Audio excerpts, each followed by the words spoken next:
Now, your Alaska Link weather for Juneau and Southeast. We've had a very active start here to January as we're almost at that halfway point of this month. But as we look at our summary, we have that surplus both in temperature and precipitation. And this number for precipitation does sit at the 10th wettest start to the month. So something to keep an eye on here as we continue to track through this January ahead, as we still have some roller coaster conditions. But there is some news of some quieter weather ahead. Though we will see here as we head into our Wednesday, we are dealing with a quick system that is lifting from the south to the north, but as it pulls to the north, it is going to get kicked out to the east. So it's just going to clip the northern portions of the panhandle. Though as it does that, the cold air is going to be moving in. So it is going to allow for some wintry elements that we're watching for our Wednesday. That is going to then lead into more of those winter seasonable temperatures to take us into the end of the week with a drier pattern.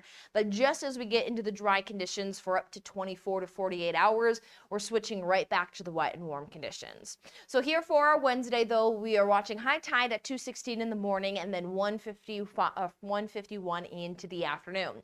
We will note that the day does include temperatures hovering just around that freezing mark. We will note that the strongest of the winds that we have in place will come into the afternoon hours, and that is when the system is going to start to get its kick out of the panhandle, and that's what's going to wrap that cold air into that system and cause for some snow showers. So we'll note a little gustier end to our Wednesday with some potential of getting upwards of 20 to 30 miles per hour to the north.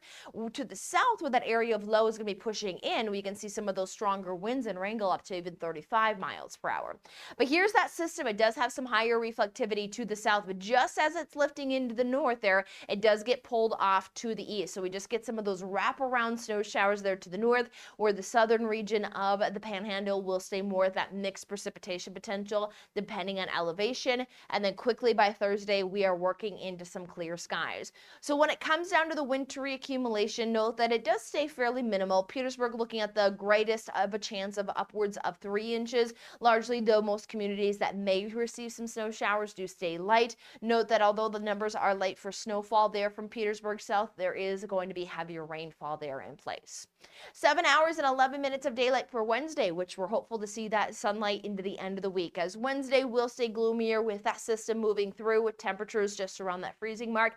But into Thursday, we should work into some of those brighter skies with more widespread seasonable January temperatures for the panhandle, holding us into those 30s.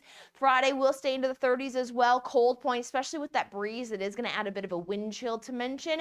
And then we are going to see that we stay 30s into the weekend, but there is that gradual warming trend to bring us back to the 40s with a wet weather pattern into next week.